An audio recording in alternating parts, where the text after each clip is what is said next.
Welcome, everybody. Yo-Yo.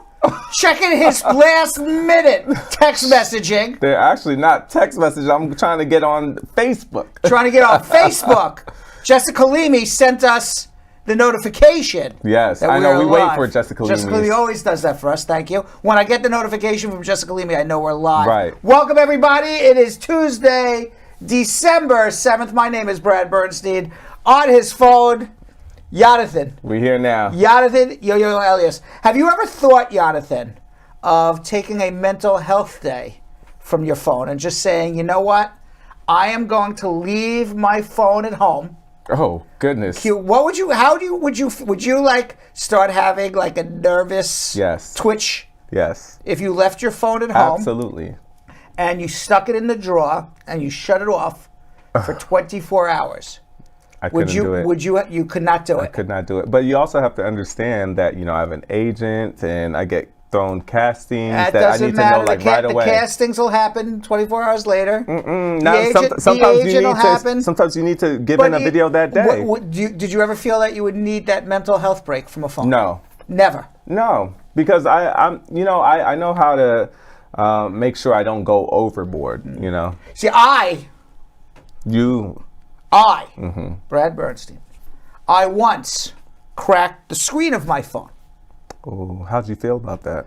I was unhappy because I was cutting my finger every time I was swiping. Yikes. Hurt. Yeah. So I go to the Apple store and they say for $199 you can replace the screen, or for $1,500 you can replace the phone. So I said, I think I'm a pretty smart guy. $199. Right. I'll replace the screen. Mm-hmm. So they said, okay, leave it here for 4 hours. I said, okay. That was the longest 4 hours. Did you do it? I was twitching, my eyes, I was shaking. I couldn't. I came back. They said, come back in 4 hours. I was there in 2 hours. I'm like, is it done? No, not yet. And I sat there the last 2 hours in the store. I'd rather sit there waiting for my phone. And then as soon as it came, it was like, I want you to know, it was like I was a drug addict. I'm like, give me my drugs, give me my drugs. I had that same exact story happen to me. I couldn't handle myself for 4 hours. It's really hard. I was twitching and shaking. What did we do before 2000s? I don't know. I mean, you would run home. You know what you would do? Ran home. You would run home. Yeah. And you would listen to the phone machine. Oh, man. Who left the message on the phone machine? That is true. And then you would play the phone machine back 8 times. What do you think they meant by this message? Oh, man. Remember those days? Yeah, absolutely. Right. You had your video from the Blockbuster in your hand ready to go, too, listening to the phone machine. Yes. I actually rather have those days. Let me ask you a question. Are those the good old days, or those days are... They're the good old days because I was able to, get through life with just that way, and I was happy. Well, in those good old days, Brad Show would never have existed, and we wouldn't have met all these wonderful squatties. So let's say hello to them. Jessica Leamy, Joelle, squat up. Dip Fab, Cake Affair, squat up. How are you, Marge Higgs? Squat up. It's Apple Pie. Yeah. How are you? Between It's Apple Pie and Dip Fab Cake Affairs, I always get hungry going through this, through the roll call here. Elizabeth Francis, squad up. Carol the Tiger, how are you? And Mavo Tom, Sharon Onawuki, squad up, how are you? Ken Kalidas, squad up. My eyes are getting worse and worse, Yo-Yo. Uh-oh. Nina God Pickney, how are you? And who else we got here? Jessica Leamy, I already said. Dip Fab Cake Affairs with a smile. Let's see what's going on YouTube. Sola Fabanwo, squad up. Earth Angel Pert. Jessica Leamy double fisting. Ja Love saying hi, Brad. Has Ja Love been around for a while or no? Ja Love, yeah. I haven't seen Ja Love. Amari Tavares, numero uno. Oh, I like that one. Numero uno.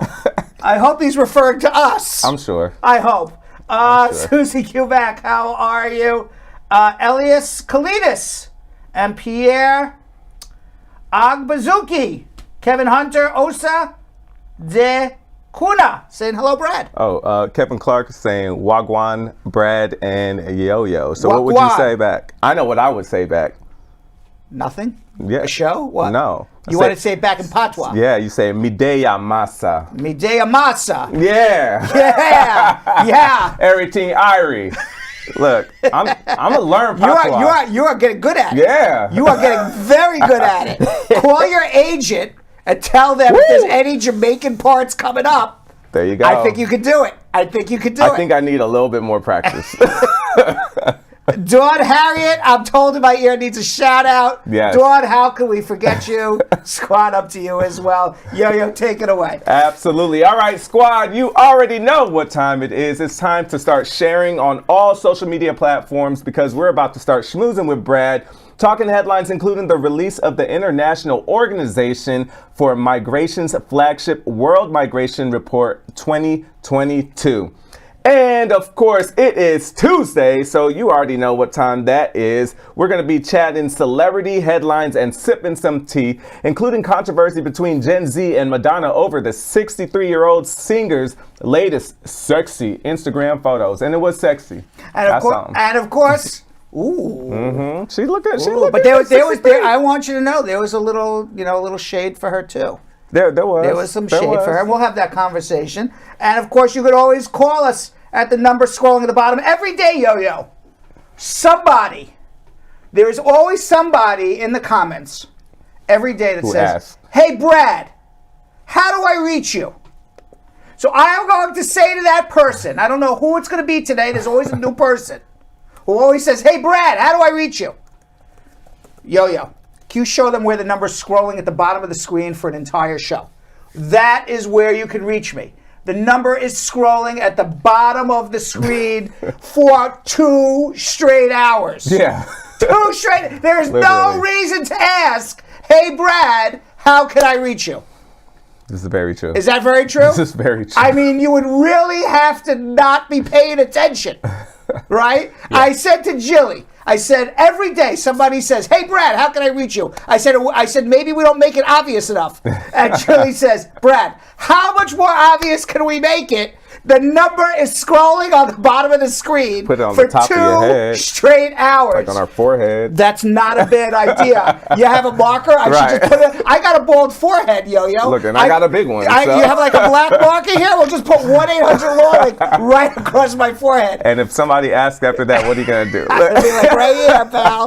Yes, I have a big brain, and on my big bald brain is my telephone number. 1-800-529-5465. And of course, that's the same telephone number to call our office, to not only call our office, to call our show. Yep. So if you want to get on our show right now, is the number to call, 1-800-529-5465. International, it's +1 212-227-8933. And last week on our show, we heard the first part of Spar and Bernstein's partner and immigration attorney Shannon LaGuerre-Maingrette's speech at Haitian Ladies Weekend 2021, where she explained the history of immigration policies affecting Haiti. Today we will hear the second half of her discussion, where Shannon explains the many ways Haitian immigrants can pursue legal immigration status in the United States and how Americans can assist them. Yep. But right now, Yo-Yo, it's that time of day to start our schmooze. Let's do it.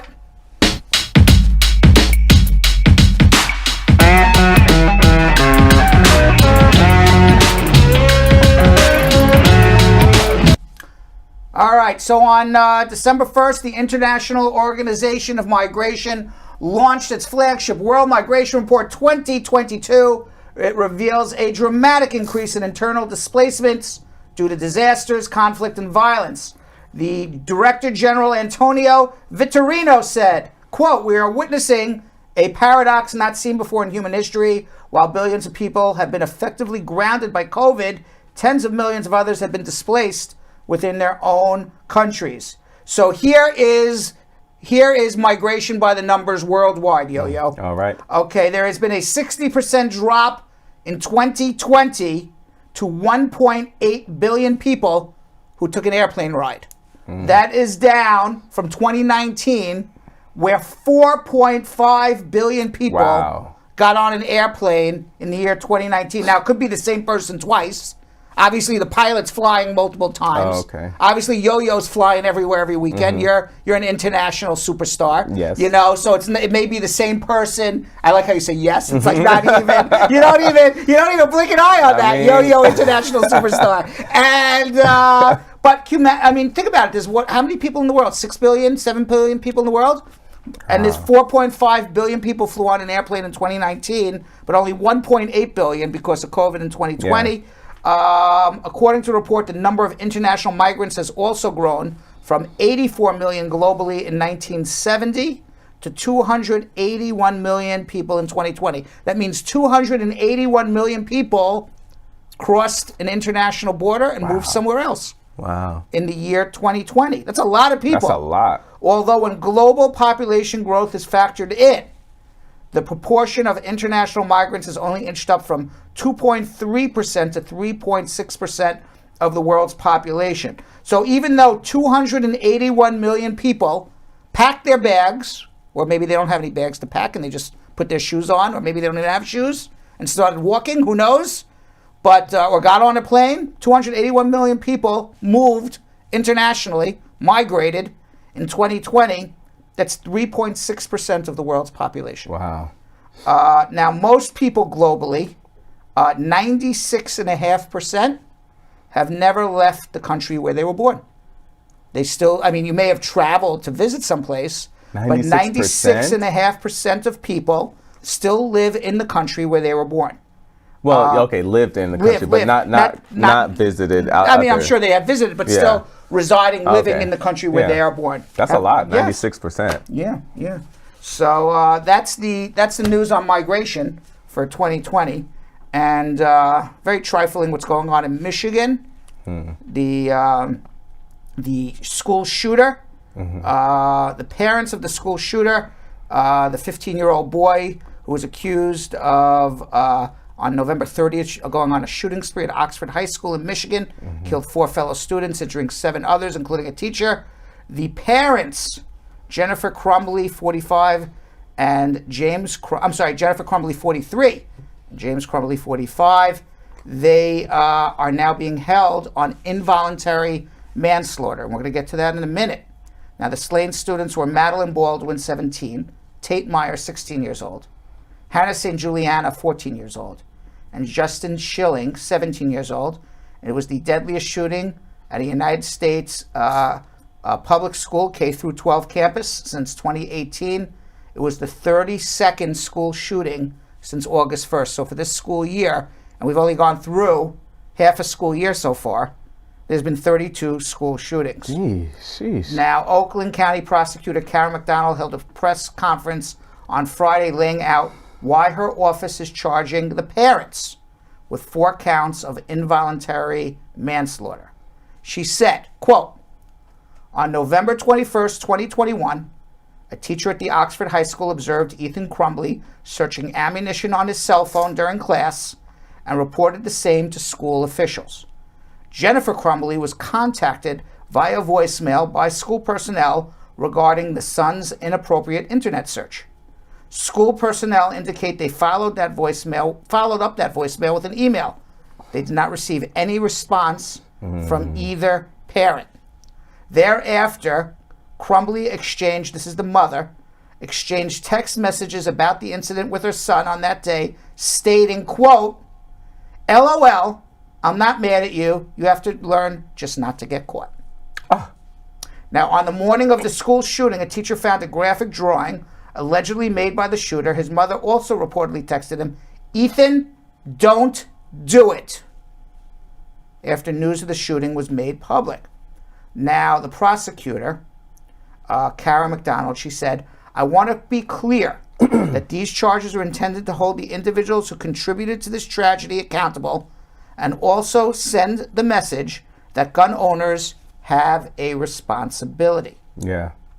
Now, That's sad. Now, after charges against the parents were announced, an hours-long manhunt led to their arrest in Detroit. They're each being held on $500,000 bond. Now, prosecutors say James Crumbley, the father, he purchased the gun for the son, a Sig Sauer, a 9mm pistol, on Black Friday, as an early Christmas gift for his son. Just got it the Friday after Thanksgiving. Wow. And says the Crumblies stored the gun, quote, unlocked in a drawer in their bedroom. Now, their defense lawyers say that's not true. Now, a photo of the pistol believed to have been used in the shooting was posted to an Instagram account days earlier that the Oakland County Sheriff's Office believes the account belongs to Ethan Crumbley. That's the son. The caption under the post read, just got my new beauty today, Sig Sauer, 9mm. Now, school authorities twice raised concerns about Ethan Crumbley's behavior to his parents. First, a teacher from Ethan Crumbley found Ethan Crumbley searching online for ammunition. The next day, there was the note on the desks. The thoughts won't stop, help me. But the Crumbleys refused to take their son home, did not ask him about the gun, or inform the school that they had purchased one. Now, Oxford High School's actions are also being examined, because the school is also I was about to say, I feel like they should. Yeah, prompting questions about the school's responsibility. Yeah. And whether there could be legal repercussions for the principal, the vice principal, Absolutely. and other peoples in the administration. All three Crumbleys are in isolation and under suicide watch. Investigators found 2 videos on Crumbley's cell phone made the night before the shooting, in which he talked about the shooting and killing students at the high school. The sheriff's Lieutenant Tim Willis said at Crumbley's arraignment Wednesday, a journal in Crumbley's backpack detailed his desire to shoot up the school, including murdering students. Now, what came out in the news just recently about all of this, right before we got on the air, is that the Crumbleys, the parents, have hired one of the most expensive lawyers in Michigan. I wonder how they got that money. The defense lawyer who represented Dr. Nasser. He was the doctor who was accused at Michigan State University of sexually abusing all the gymnasts and the athletes there, the female athletes. He eventually went to jail, but now the parents are being represented by this extraordinarily high-powered attorney. The son, the 15-year-old son, he's being represented by court-appointed attorney. Wow. So, think about our last person we were just talking about. Who? Our friend who was commenting on LeBron James. We were talking about Kyle it, right? Rittenhouse. Kyle Rittenhouse. Okay. Kyle Rittenhouse was also represented by some high-powered attorneys. Obviously, both Kyle Rittenhouse and these parents, they didn't have the money to hire these attorneys. This was either done by donation. I don't even think it's crowdfunding. I think it's political action committees doing this. Why? Both in Kyle Rittenhouse's case and the parents' case, probably people who are defending gun rights in the United States of America. Okay, and they're saying we don't want to go down this slippery slope of if a parent buys or anybody buys somebody a gun, that the person who buys the gun is also responsible for the actions of the person who's doing the shooting. Especially when they've been warned. Right. Or if they have a suspicion that somebody is going to do something, that they would be held responsible. Now, there's a difference between a somebody and your child. Right. Because you have a much higher duty to do something if it's your child than if it's your neighbor. Right. Okay? But at the same time, there are very powerful forces in the United States of America that don't want to see people such as Kyle Rittenhouse, such as the Crumbleys, go to jail for having a gun or shooting people. So that is why the Crumbleys have these high-powered attorneys, yet the son has legal aid, because there's really not much. I wonder how the parents feel, though, like the fact that they have these high-powered attorneys. I understand that, but in other words, there's not as much of a political stake in the outcome of the son. Right. The son was a disturbed school shooter. He's going to go to jail. It's not a political thing. Right. The parents becomes political. Kyle Rittenhouse was political, and certainly these parents are political in the sense that that gun owners and people who are fierce advocates of the Second Amendment, that There should be a lot of guns in America. And guess what? There are. There's more guns than people in America. Right. Some more guns in America than probably anywhere else in the world by far. This, by the way, is the homepage for the gun manufacturer. What is it? The Susser? What's it called? The Sig Sauer. I don't even pronounce it. Sig Sauer. I can't even pronounce it. The Sig Sauer 9mm. What do you think there? What do you think? What is this picture promoting to a 15-year-old boy? And what kind of parents would buy a gun that's being marketed in this way for a 15-year-old boy and add on to it, by the way, no 15-year-old boy should have it, and add on to it a disturbed 15-year-old boy. And as a result of all of this, because this is not a gun for fun, right? And this is not a gun for sport. This ain't no BB gun. This is not a gun. This is a gun to kill people. Yeah. Why does this 15-year-old boy have it? A disturbed one who wants to shoot people. Yeah. Who got it and within a week killed 4 kids. And the parents knew he was disturbed. Even the mother texted, "Don't do it." Right. And they didn't keep it locked. They didn't do anything.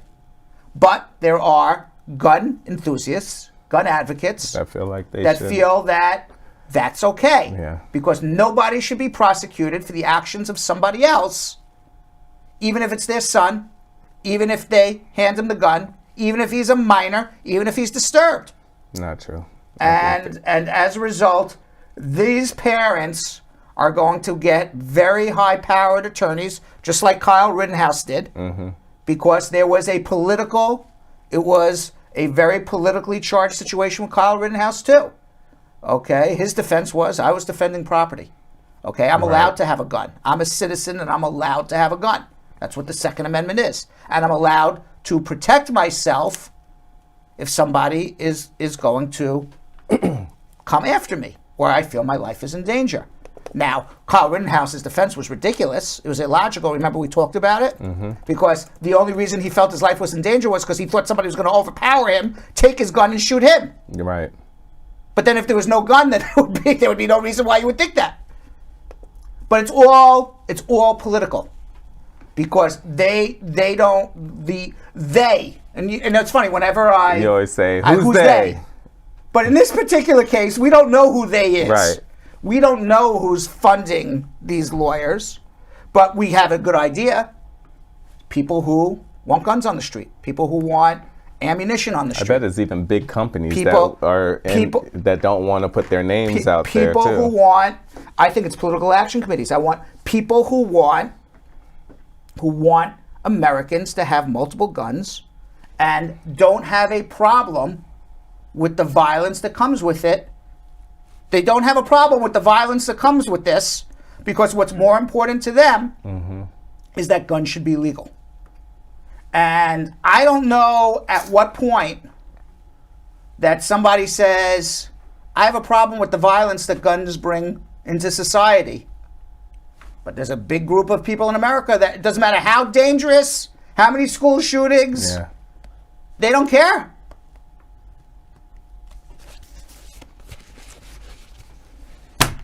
I know you have a lot to say on Emmett Till investigation. Sure do. Yeah, yesterday the United States Justice Department said it is ending its investigation into the 1955 lynching of Emmett Till, the black teenager from Chicago, who was abducted, tortured, killed after witnesses said he whistled at a white woman in Mississippi. Now, this happened in 1955. This didn't happen recently, but it was a very, very famous civil rights case, and it became famous because he was so mangled and tortured and disfigured by nobody was caught for doing it, but we assume so. No, they know who did it. They admitted. That's true. You're right. The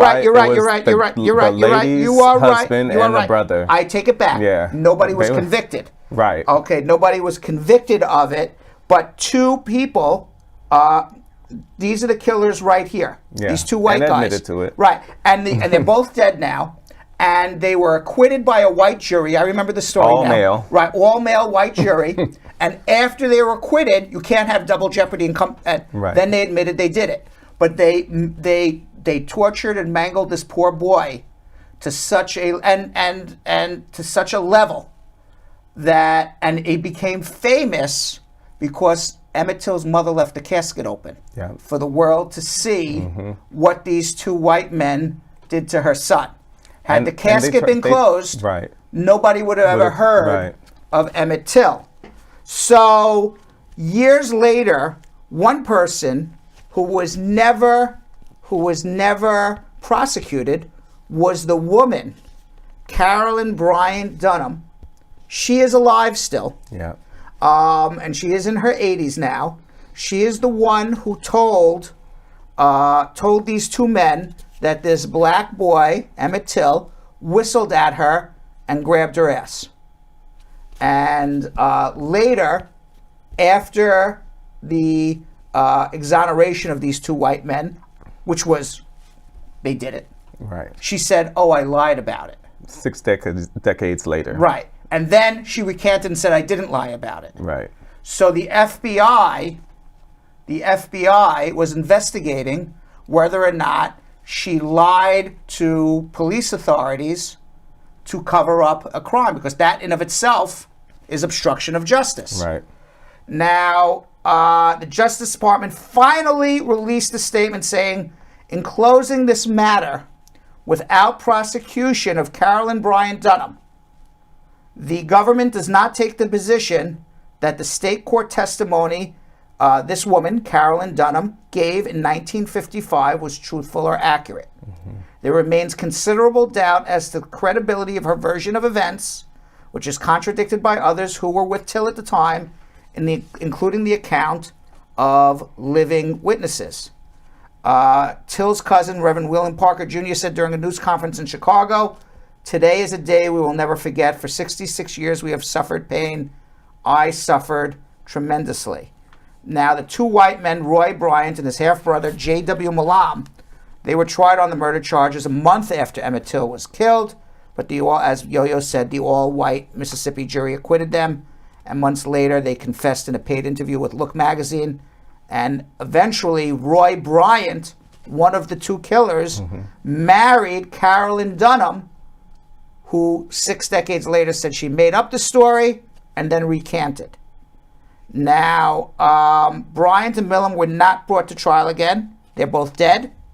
Dunham has been living in Raleigh, North Carolina. In 2006, the FBI began a cold case initiative to investigate racially motivated killings from decades earlier, and a federal law named after Till allows a review of killings. But eventually, they couldn't find enough evidence to prove that she lied. They believe she did. Most people do, but I guess they can't prove it in court.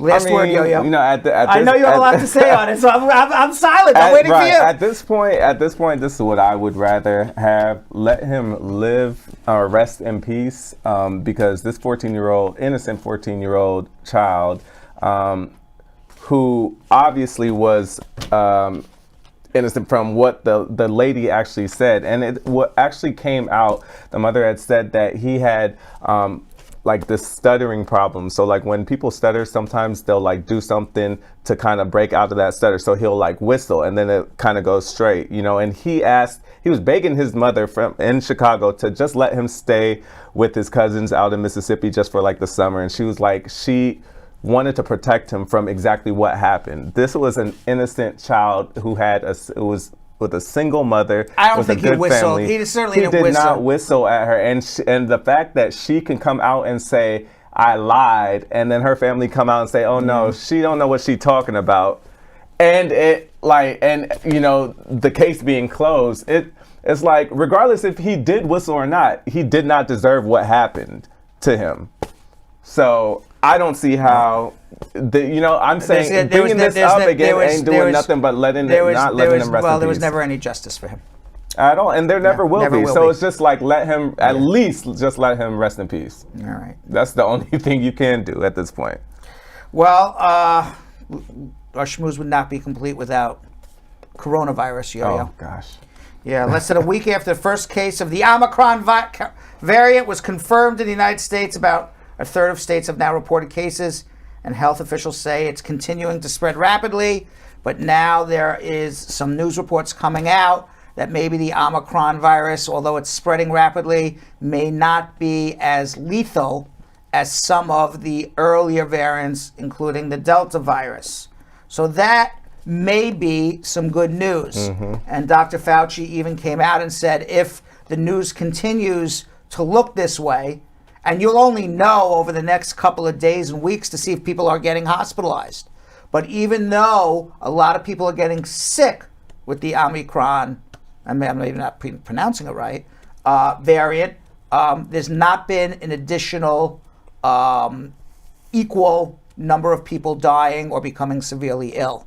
Okay. So scientists are starting to believe that the Omicron may have been a false alarm, and that also the vaccines seem to be working well against the Omicron virus. If you're taking a vaccine not to die or be hospitalized, it's working very well.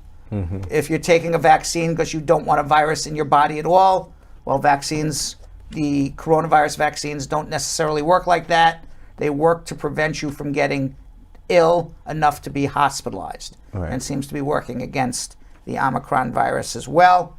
And meanwhile, the Centers for Disease Control has shortened the testing window on all international air travelers from taking a pre-departure COVID test from 3 days to 1. So when I go away on holiday, I have to now take a COVID test 24 hours before I get on a plane, even as an American citizen, to come back to the United States. Yep. Previously, only unvaccinated travelers had to take a test no more than 1 day in advance of travel. Now it's everybody on the plane. I'm here for it.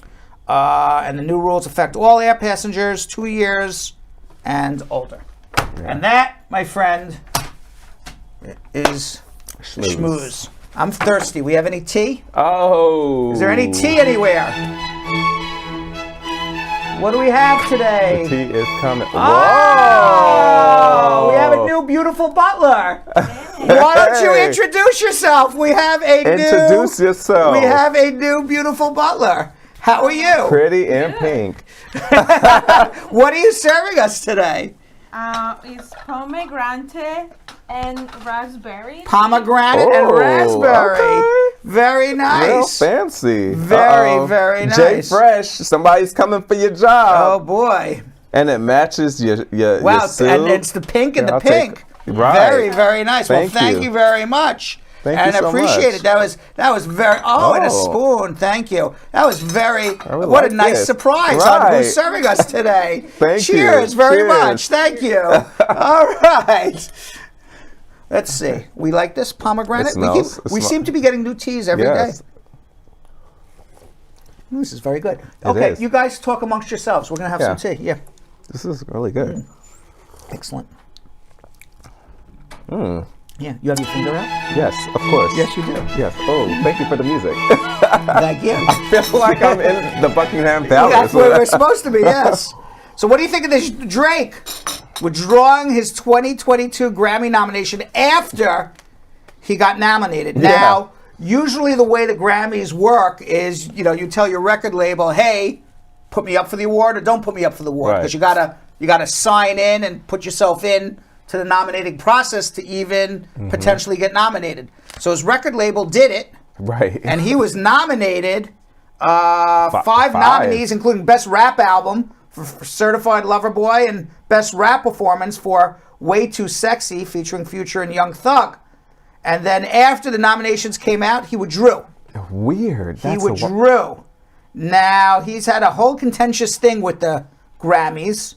A year ago, he called them to be replaced with something new that we can build up over time and pass on to the generations to come, after it failed to recognize his peer and fellow Canadian artist The Weekend in any of its 21 categories. By the way, that was a travesty of Grammy justice. Yeah. I don't know if it's a travesty of justice, but certainly a travesty of Grammy justice. Grammy justice. Yes. Yeah. And this was despite him having one of the top albums. So Drake wrote in his Instagram story, maybe this gives us a little indication. Okay. Yeah, from last year. Not recently, but from last year. I think we should stop allowing ourselves to be shocked every year by the disconnect between impactful music in these awards and just accept that once was the highest form of recognition may no longer matter to the artist that exists now and the ones that come after. It's like a relative you keep expecting to fix up, they just won't change their ways. So he perhaps is protesting. My thing is, I understand if he is, but why even submit if you are protesting? Maybe he didn't ask. Maybe he didn't ask. His record label just did it, and then when he found out, he got upset and says, "That withdraw." I could see. That's what I think happened. Yeah, that's the only thing I could see. Now, do you think he has a point? I mean, if the best album, best song, name the category, has to be whatever is the most commercially popular, then the Grammys should just be a popularity award. Right. Right? So, I mean, The Weeknd was commercially popular. Right. The Grammys felt it wasn't the best work out there. Which doesn't make any sense. It doesn't make sense if the world thinks it's popular. Right. You know, who are they to, but then again, there's movies that are extraordinarily popular, sell $1 billion worth of tickets. Mm-hmm. They don't win an Academy Award for Best Movie. Which is why it all comes down to politics. It's just somebody's opinion. Yeah, but it's also it's just politics as well. So, there's Broadway theater that sells out and critics say this is junk. And there's other Broadway theater that they say is brilliant and just not as popular. So, what Drake is, I think, what he is saying is that if the world says this is good, then it should be nominated. Yeah. And so he's saying whoever's the most popular should be nominated. I mean, okay. And I think what the Grammys are saying is that there's something more to it than that. I don't know what it is. I don't know. I don't know the answer, Yo-Yo. And nobody does, which is why people get mad. Like, if The Weeknd has... Blinding Lights was named the #1 Billboard song of all time. It was actually named the greatest hit, the #1 song of all time by Billboard. Why was it the #1 song? What made it the #1 song according to Billboard? What was their criteria? So it would have to probably be like streams. And right. All that stuff. Right. It was the #1 song popularly. Mm-hmm. Okay. Does that make it the best? I mean, if popularity makes it the best, The Weeknd was robbed. Drake has a point. Which is why The Weeknd spoke out about that too. If it's not a popularity contest, and they're saying what does the Grammy say? I wonder what the Grammy says. What goes into their determination of what the best is? What is the best? What is the determination? What's the secret ingredient? Politics to me. It's all politics. This is why people get mad. So if Drake is doing this, out of protest, I wish that he's doing it. But I believe the label put. My opinion is the most logical thing. The label put in the nomination, and he woke up one morning. He's like, "I'm nominated for 5 Grammys. Who told you to put my nomination?" I agree, but if that's the case, then I think he should say that because we shouldn't be here thinking. Yeah, he hasn't said anything. Like. Kaepernick didn't go out and went on one knee and didn't say what he was doing it for. That is true. You feel me? So that is very true. It would make no sense. So if you are protesting, let us know that you are. Maybe he's scared that he'll lose, all kinds of deals for standing out just like Kaepernick did. Well, I don't think he's going to lose deals on the Grammys because I don't think that's as politically charged as what Kaepernick did. But at the same time. It's not even as politically charged as what Aaron Rodgers did. You know who Aaron Rodgers? No, who's that? He's the quarterback on the Green Bay Packers. He said he was immunized, and he got COVID. Oh, yeah. And everybody thought immunized meant he got vaccinated. He never got vaccinated. Right. So he's on the he was almost going to be the host of Jeopardy. He was, it's not even as politically charged as that. So I don't think he's going to lose anything. But it'd still be nice to know why he did it. It would be nice to know. Yeah, and it goes back to the age-old question is, if the Grammys is a popularity contest, he's right. If it's something more goes into Best Album, I don't know what it is, then maybe he's not right. Yeah. Because, it can't just be, if the award goes to the, whoever sold the most records, then it's not much of a, I wonder who's going to win. It's you just look at who sold the most records, who had the most downloads, or whatever it is. Mm-hmm. What are you looking up?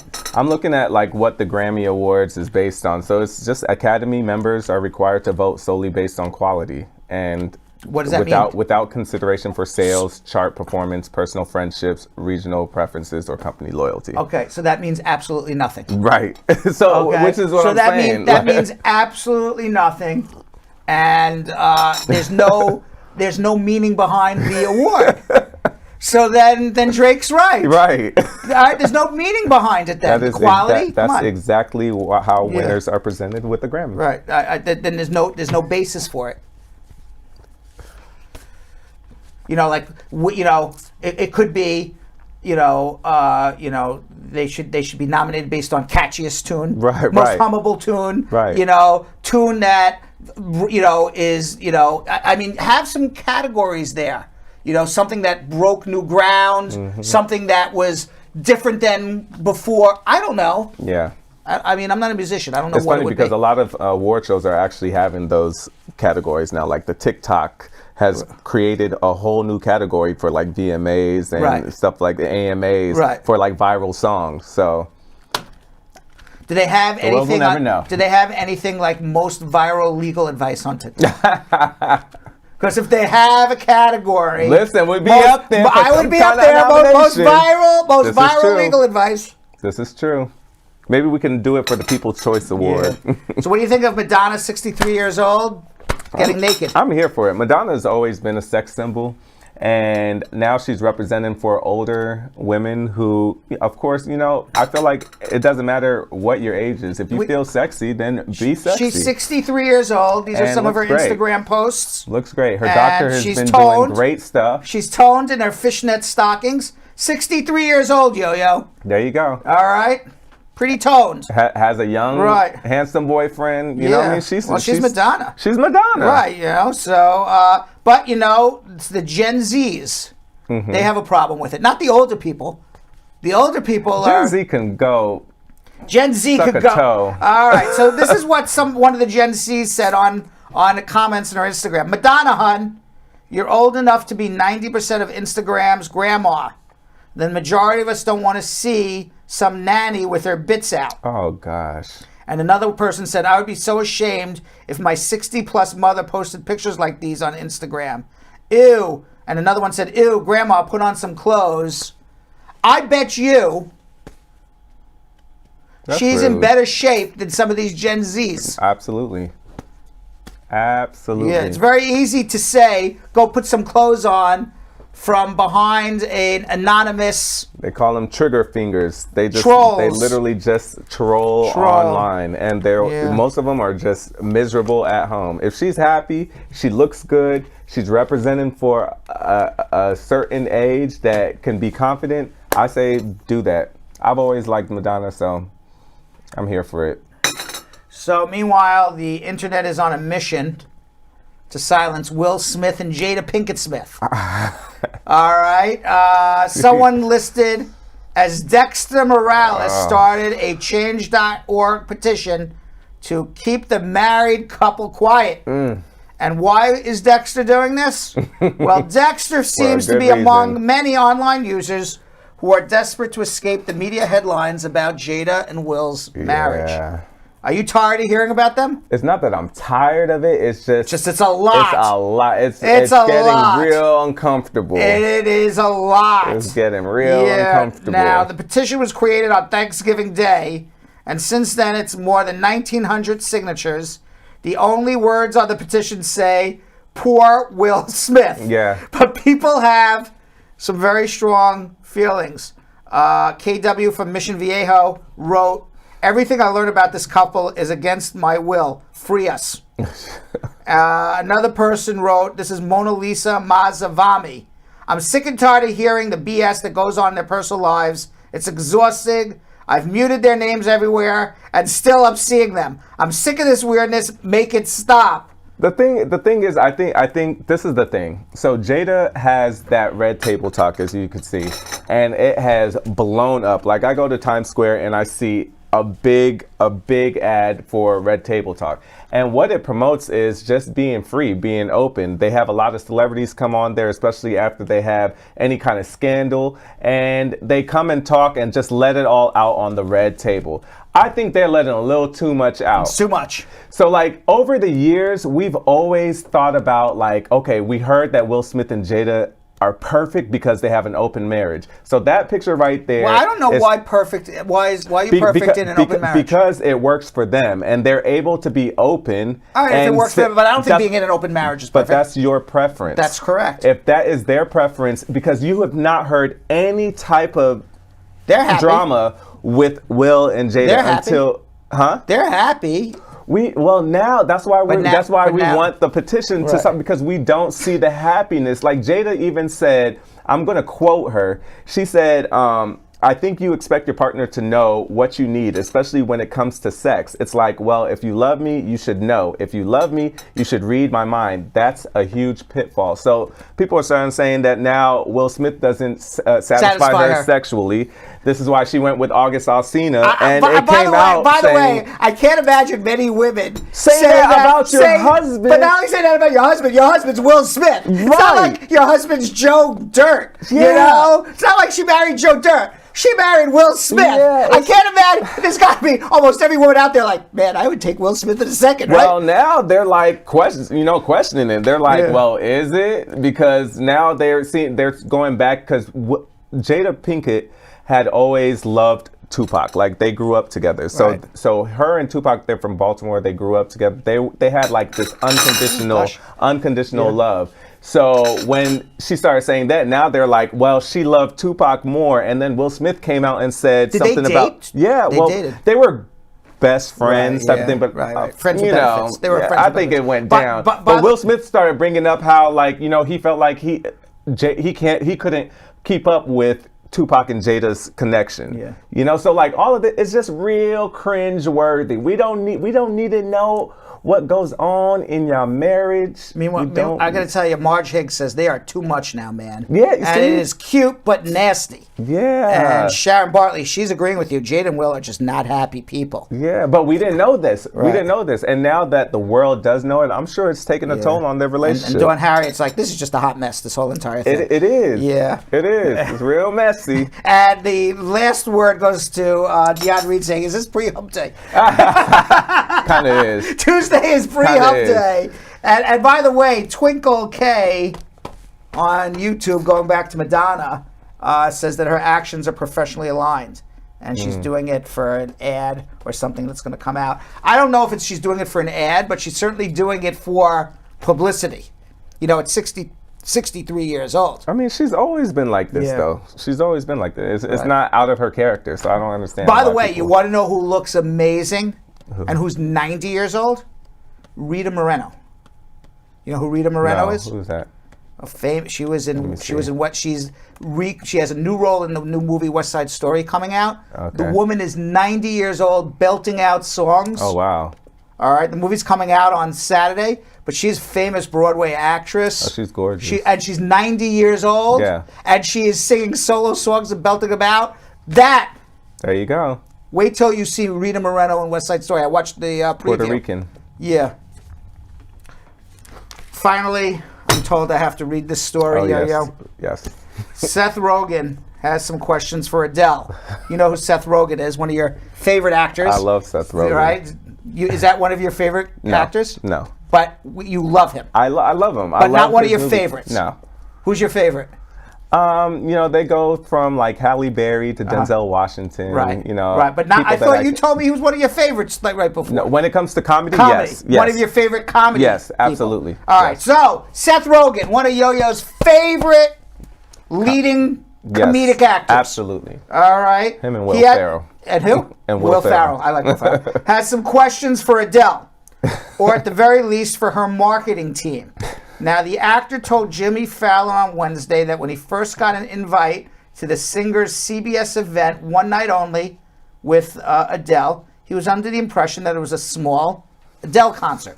Like very intimate. Very intimate. So with that assumption in mind, Rogen and his wife, Lauren Miller, made the decision to, quote, smoke a ton of weed right before the Adele show.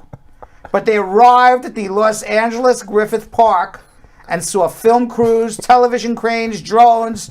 They realized that their presumptions of an intimate show that they would just be able to enjoy baked and high was not that, but it was a whole television event. And so nonetheless, Rogen said he still had a glimmer of hope that the event was not going to be the spectacle that it appeared to be. And then the first person he sees as he walks in is Oprah Winfrey. And I said, oh no, I think this is a big television special. So Rogen continued. Then me and my wife were like, okay, maybe we can slink into the background. You know, like we'll just sit in the back and it's fine. We're not equipped mentally to deal with this right now. They're basically high as a kite. So we go up to the desk and they give us our tickets and the seat numbers are literally 1A and 1B, front row to the Adele concert. Jeez. And Seth Rogen says, oh no, that sounds way close. Yes.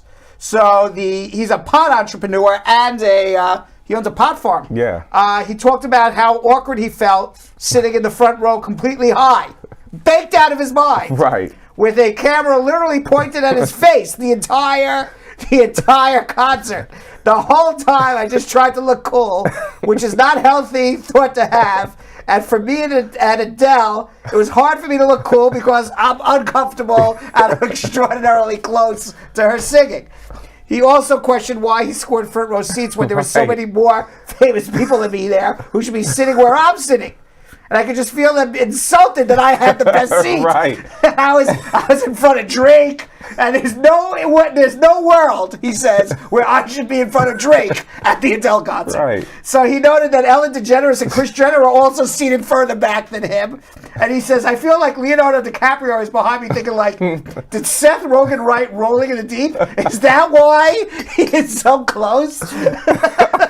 And the thing seemed to bewilder Rogen the most about his seat at the concert, however, is that he doesn't even know Adele. So he's never met the woman. That's what's crazy. Yeah, he says, I've never met her. I don't know Adele. Adele, if you're watching this, why'd you sit me in the front row? So the special was seen by almost 10 million viewers. It aired on November 14th, one night only. It was the most watched entertainment special since 2020. Seth Rogen, high as a kite.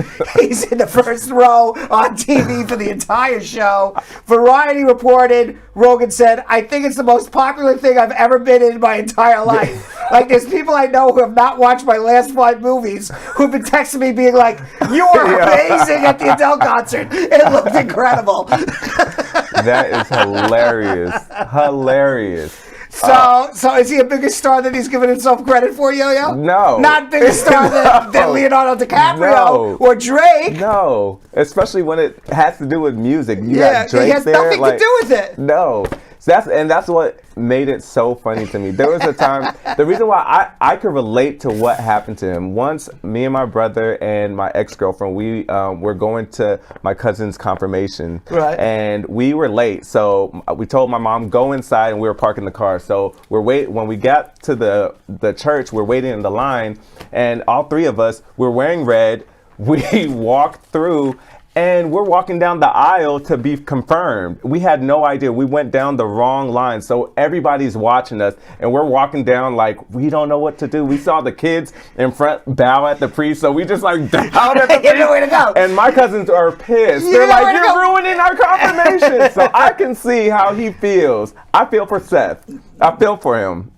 Well, I wasn't high at the time, so I could even imagine where his mind was going. I could totally see it. You're like, you know what? I don't smoke, but if you do, you're like, you know what? We're gonna go see a concert. We're gonna get high. We're gonna relax. We're gonna enjoy ourselves. Intimate. And then all of a sudden, next thing you know, like this thing's on television. They got me in the first row on TV for 2 hours. And I'm like baked out of my mind. I mean, it's crazy. Nah, I couldn't even imagine. Oh my God! All right, well that's our tea. I have no more tea left anyway. I finished all this. By the way, crew, this was the best tea that I've had so far. Oh, really? Not only was it the best tea, it was served perfect. It was.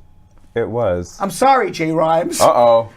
Jay Rhymes, somebody coming for you. Jay Rhymes may be losing his job. Oh, no. All right, let's go to TikTok time. In this edition of TikTok time, I get asked about a so-called golden visa, as well as deportation, work permit extensions, and how to speed up an adjustment of status interview. Let's watch.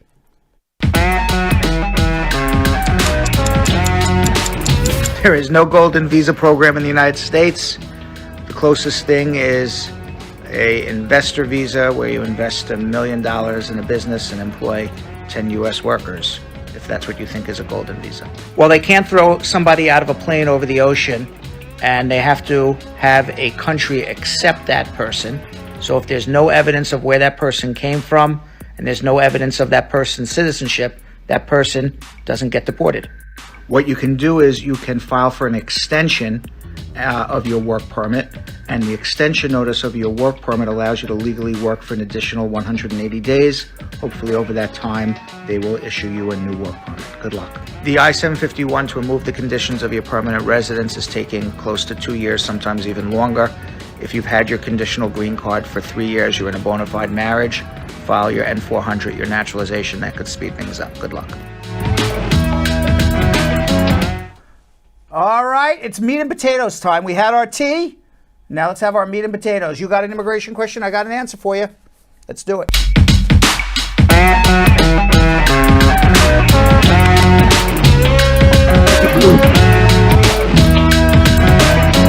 All right, Hector, you're on. What's going on? Hey, good evening. My name is Hector. Yes. I'm calling from Newark, New Jersey. Okay. I fight for VAWA 2019, and I've had my work authorization. And sometime early this year, they sent me a letter of a decision. My case was not approved, so I wrote a letter to them to request what was the reason. They told me they actually requested for further evidence from me that well, they I didn't give you the reason in the denial letter. You got a denial letter, didn't you? Yeah, they sent me a denial letter. So the denial letter has the reason why you're denied.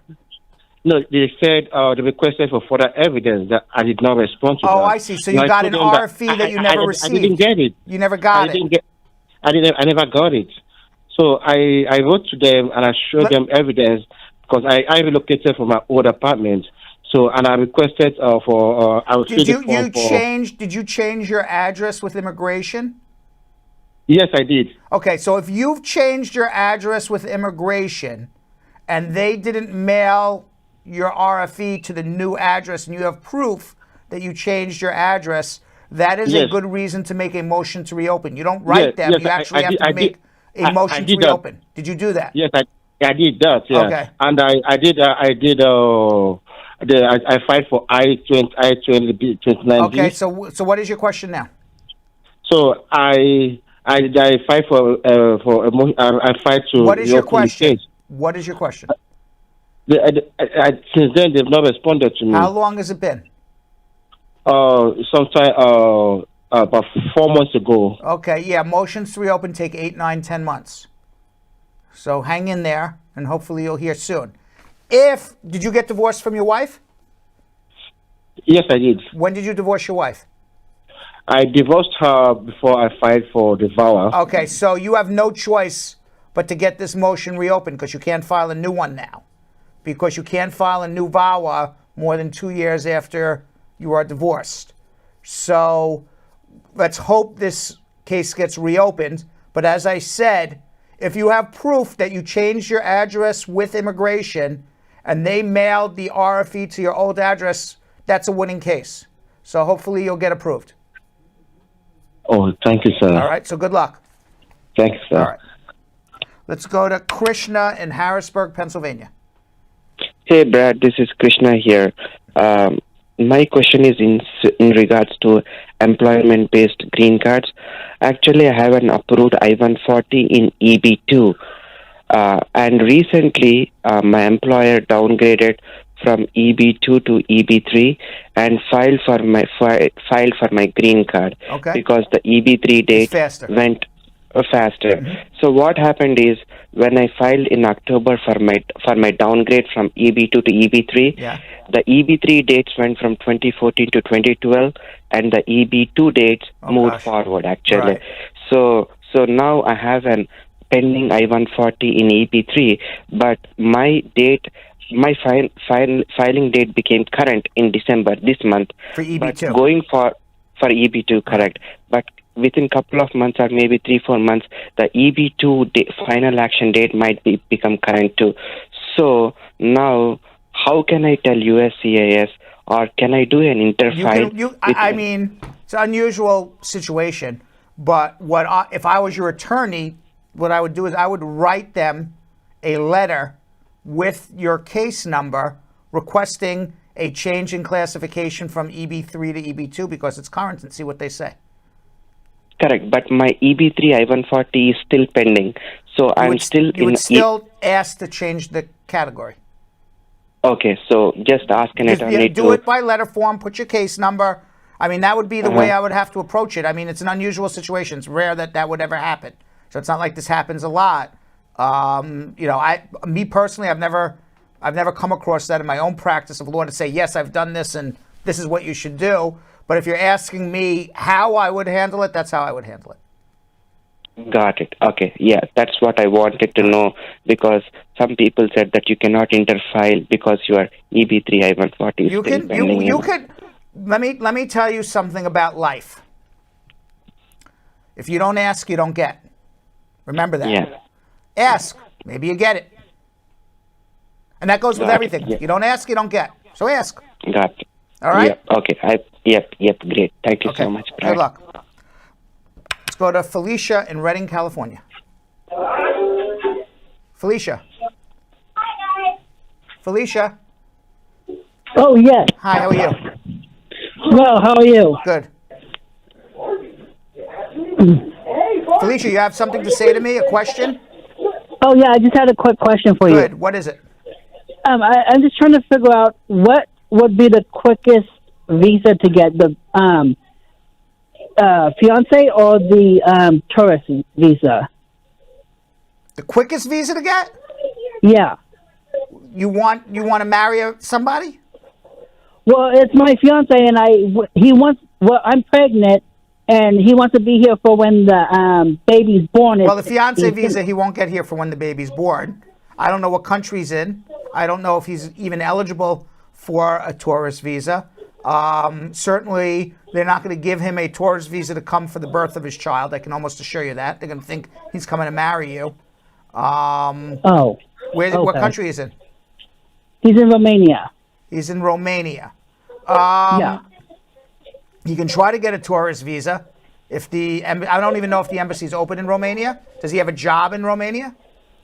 He does. Okay, so if he can show employment, he shows ties to his home country, he's coming here to visit, it's possible he can get a tourist visa. That would certainly be faster than a fiance visa. Okay. All right. Yeah, no, just because I'm going back there in January, and then he wanted to come over and visit, but he wanted to visit around the time when the baby was born, so he would be here when the baby's born, but then I'm going back over there. I think you need a consultation. Hold on. A consult? Yeah. Okay. All right. Let's go to Devin in Dallas. Hey, Brad, can you hear me? Yes, how are you? All right, I'm good. Thanks for picking up my call. My pleasure. So, back in 2019, I had got pulled over, and when I got pulled over, he searched my car, and he found like a bung. It wasn't mine, but the car was mine. Right.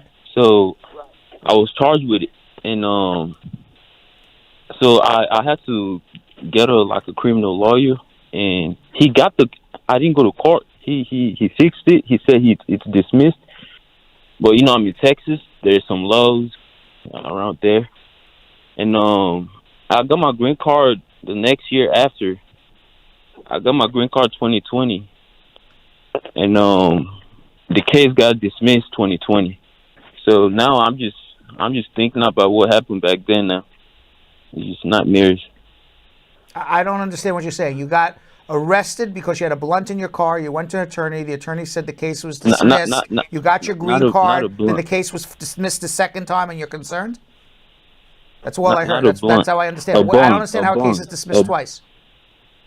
Hey, Brad, not a blunt, a bung. Oh, a gun, excuse me. Nah, a bung, like a bung. A bong.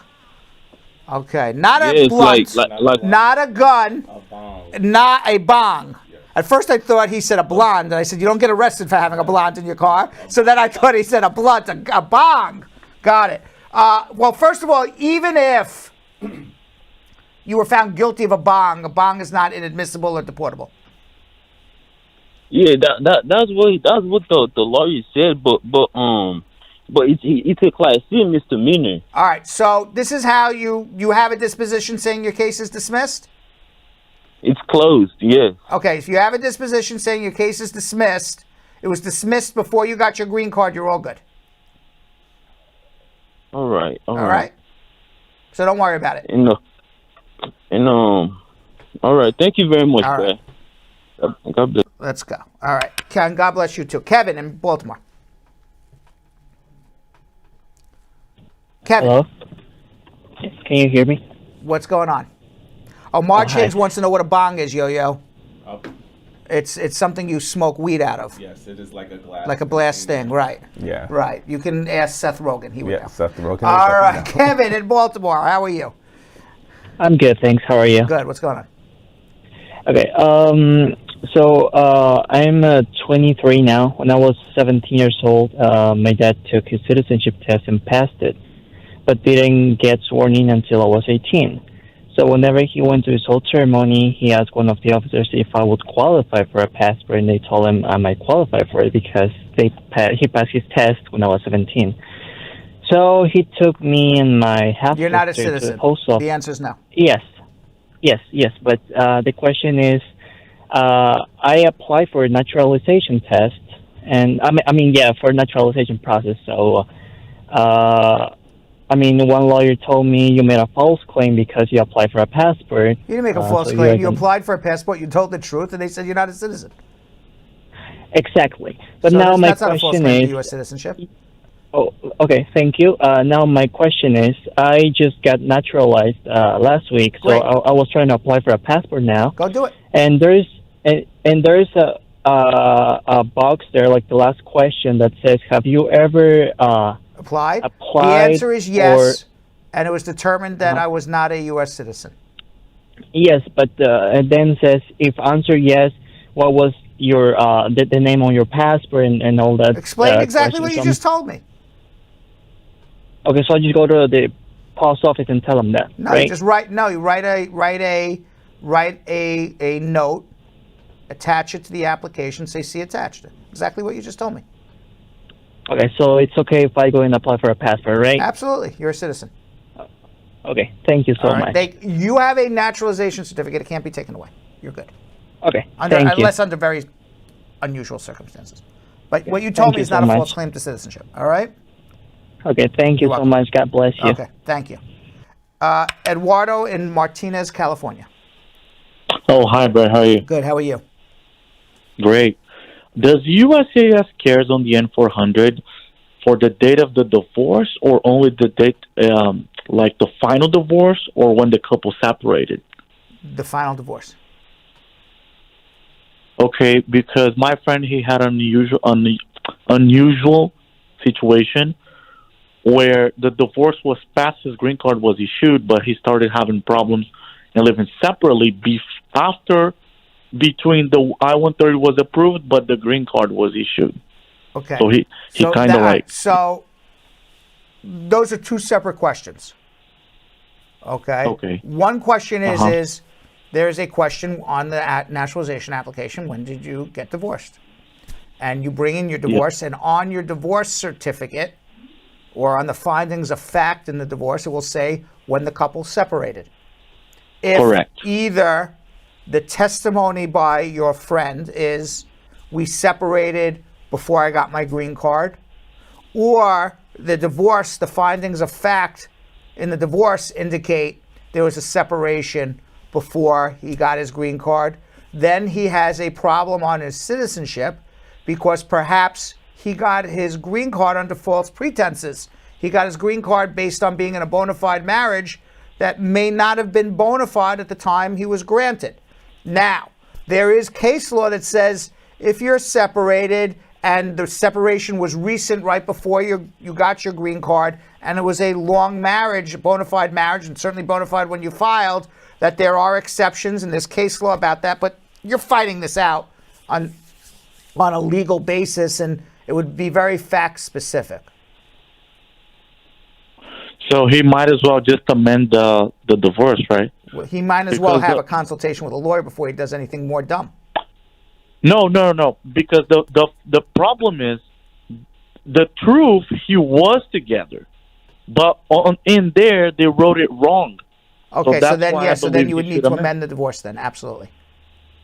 Okay, right. And when applying for N400 based on the 3 years, do you still have to put the work and address for the last 5 or only 3? 5. Follow Thanks, follow Appreciate what it. they ask. All right. Awesome, thank you. Okay, let's go to Shakwat in Brooklyn. Hello, Mr. Bird. How are you today? Good. So, I came to U.S. like 4 years ago. So, but now, unfortunately, I'm undocumented because my visa has expired. So it's already been like 3 years. Where you from? Where you from? from? Brooklyn, yeah. Not Brooklyn. Where originally? Okay, from Bangladesh. Bangladesh. Okay. All right. So you came Yes, from sir. Bangladesh 4 years ago, and now you're out of status, obviously. So what is the question? Yeah. So, and my mother, she's a green card holder through my sister, citizen sister. So can I do like adjustment of your status right now? No. You're over. I assume you're over 21. Sound it. If your Yeah. mother's a permanent resident and she files for you, you're on a waiting list for 5-6 years. You're out of status. You wouldn't be eligible to adjust anyway. You'd have to do a provisional waiver, go home and come back. Okay. So one more question. I'm sorry. Like if I went back to my country, if I go back to my country, like you say with a waiver, right? Correct. Yeah. That would be in 5 years from now. Okay. In years from now. Is there any This is what needs to happen right now. Your mom's a permanent resident. She files an I-130 visa petition. That's it. Yeah, she already Then there's nothing else to do. Wait for the I-130 to get approved. The case will be sent to the National Visa Center. Wait years later to hear from the National Visa Center. They'll send you a fee bill. At that point, lights should go in your head, unless the laws have changed. I need a provisional waiver. Then you come to me or another lawyer. Okay.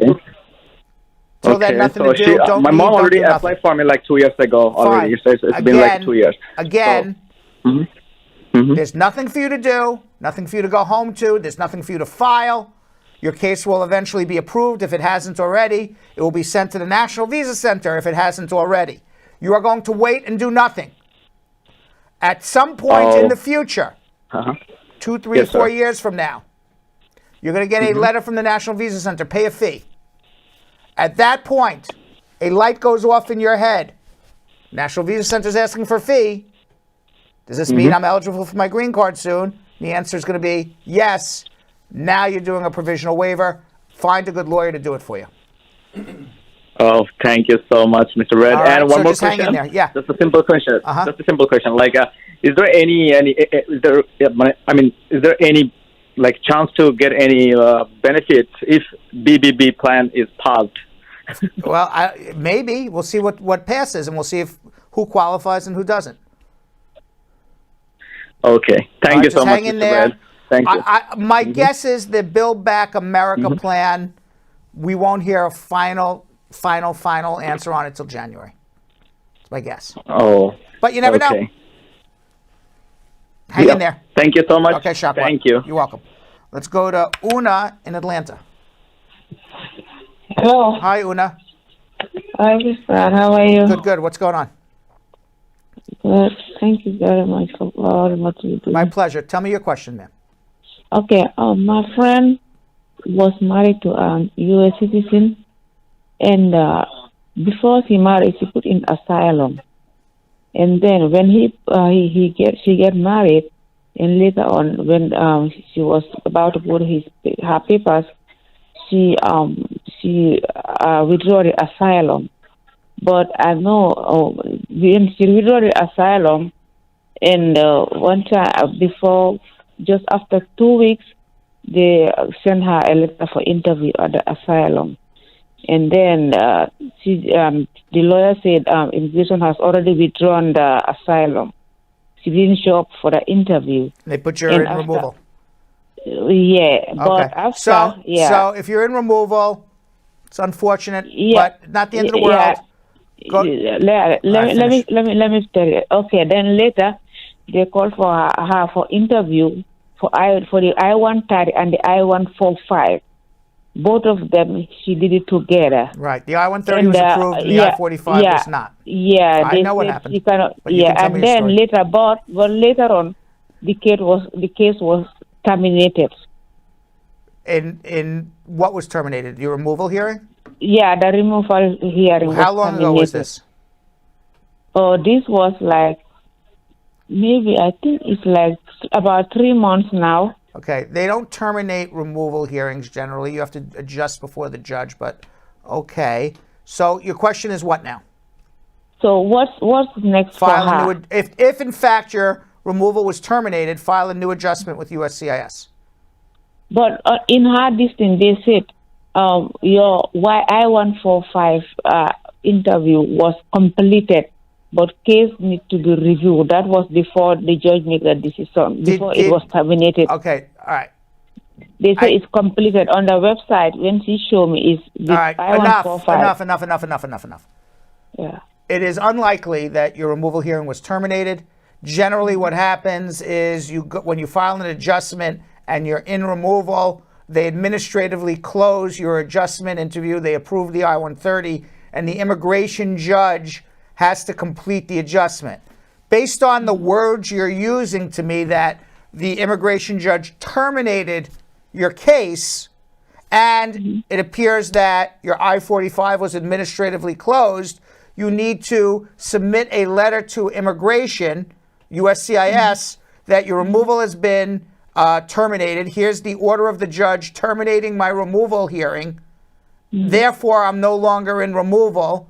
Please administratively open my case and complete the adjustment. Oh, okay. Okay. But you have a lawyer should be doing this. Okay. All right. The second question is that her son's I-130 was approved. So how long is it going to take at the NVC to call the son for interview? Your son's not going to get through until you get through. Oh, okay. So the daughter, they said they read RFE, so they send the RFE for I think it was 3 months, but they have not yet hear from them. All right. How many questions do you have in total here? Huh? You're talking about now a different case. We talked about your case, your son's case, and now there's a daughter about an RFE that's completely different. Is that what you're asking me? Because I'm getting confused. So what about your daughter's RFE now? They said she need the RFE, but when the lawyer looked at it, she said like the birth certificate was not. It sounds like you need a new lawyer. You have a lawyer looking at everything, and you have 3 cases that you have no idea what's going on. Okay. Right? Oh, yeah. Okay. What is wrong with the RFE? What is the lawyer looking at that your lawyer's confused? They sent it already, but they're waiting for them. They did not respond for okay, so you got to wait. Okay. I'm not sure why you're calling me. What is it that you wanted me to tell you? I was asking about what number one was you told me what was she supposed to do, and this one I say how long does it take when you what I'm saying is that they will not get, if you are in removal, they are not giving your son a green card till you get through. Your daughter with the RFE, I didn't even understand what the problem was with the RFE. Your lawyer needs to administratively open your adjustment at USCIS. Okay, but the case was terminated. That's why. I just gave you my answer. I think maybe you need a consultation. Hold on. Essie in Towson, Maryland. Hi, Brad. Good evening. How are you? Good. So I was in removal because I tried to adjust my status from B1 to F1, and I got put in removal. Now, I filed a petition for VAWA, and I have a pending 485. Now, my lawyer filed a motion to terminate my case so USCIS can continue with the petition. Right. And we filed PD, but before we got a response from PD, I had my court date. Got to court, the judge signed an order to dismiss my case, and my case got dismissed. Great. So I'm wondering, is dismiss the same thing as to terminate? Like, yes. Yeah. So Oh. now the problem is that if you're in removal, immigration can't adjudicate the adjustment. They can only adjudicate the petition, which would be the I-360 or I-130. If the judge terminates or dismisses your removal, whatever words you want to use, you're no longer in removal, then you can give, it's the same question as the woman before. You can... Yeah, we already sent the document to USCIS. Right, my perfect, lawyer right. sent So it. now you just got to wait for them to administratively open the case and complete it. Awesome. Thank you. All right, good luck. Yeah. Let's go to Ann in Long Island. Ann. Ann. Ann. Someone get Ann on the phone. Let's go to Nick in Hartford. Hey, Brad, how Hi, are you? Nick. How are you? Good. So I applied for WAWA, which was approved a year ago. Right. Now, I was married to a U.S. citizen. So do I get a 3-year green card or a 10-year green card? I mean, 2-year or 10-year? Through VAWA? Yeah. 10-year. 10-year. Mm-hmm. And now I understand that if I get married, do I have to prove again that I was previously married in good faith? No. You already proved it in the VAWA. Okay, so when I married again and if I file for my future wife, I don't have to go through the correct. Because you already proved marriage. the bona fide marriage in the VAWA. It's fine. Okay. All right. Perfect. Thank you. Okay. Let's see if Ann is back now. Ann? Ann's still not there. Let's go to Nick in Brooklyn. Nick. Yes, hello. Hi, how are you? I'm good. So, in 2013, I got convicted of falsely reporting an incident. Right. It was an E felony. It was 2 charges, but it's 2 E felony. Falsely reporting an incident for both, but it fall under one. The thing was 5-year probation and community service and I think 2,500 in restitution. Now, in 2018, the case got finished, the probation and everything. I reapply for my green card and I get it. Right. So what I want to know now, is it possible to file for my citizenship? When did you get your green card? 2007. I have my green card since 2007. And when was the arrest for? The arrest was 2011, but it get convicted in 2013 and 5-year probation. That when finished in did you 2000 enter America? Originally? 2007. Originally? 2007, okay. yes. All right. I would not do anything with citizenship right now. It's what you were convicted of as a crime of moral turpitude, but it was within when I was getting convicted, falsely reporting an incident, I had an immigration lawyer that was looking over the case at the time. So they were the one that instructed me that was the best one that could no, it's a crime of moral turpitude. It's one offense. You need 5 years good moral character. Are you married to a citizen or no? I'm with a citizen. I'm not married. But that finished since 2000 and after 2000. Your probation ended 2018. Yeah. So you need 5 years good moral character from the end of your probation. I would not travel if I were you, because if you travel, you would be put in removal. So you need 5 years, so you're about a year off. I don't know when your probation was up, but count 5 years and 1 day from the end of your probation, and then put in your N-400. So that won't stop me from getting it, correct? Correct. Oh, nice. But if you do it now, you'd be denied and even maybe put in deportation. You never know. And you said if I traveled, it don't would travel. be... That's a big no-no. Big no-no. Mm. All right? All right. So why'd your lawyer tell you you can? I have no idea. But it's a crime of moral turpitude that that the offense happened within the first 5 years of your entry in the U.S., it's a deportable offense. Oh, but I think that when I was doing it also, they said the law was you get a one waiver for that.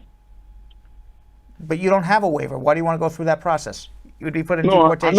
I don't want to go through the process. So I don't even know if you'd be eligible for a waiver, because if it happened within the first 5 years, you don't have a waiver. But you would be eligible for citizenship in 2023. So just wait it out. Okay. All right. All right. All right. Let's go to Aman in San Francisco. Hello, sir. How are you? What's going on? Sir, I came in USA 7 years ago, and I filed to asylum case, but I did not get any interview. And this year I got a marriage in January, and in the March I filed a work permit, travel document, and green card, and one more applications. And in October I got the interview. Before interview I got the work permit and travel document for 2 years.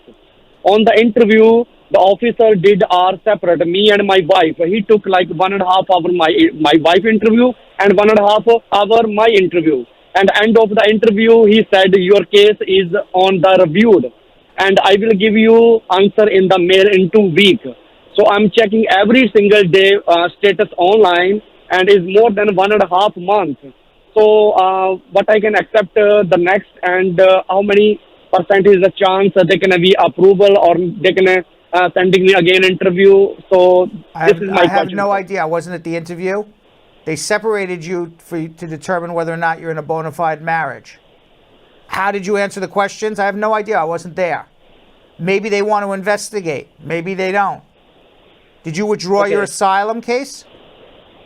In 2014, I Did you applied, withdraw? It's a question. It's a yes or no question. Did you withdraw your asylum case? So what did you say, sir? It's either yes or no.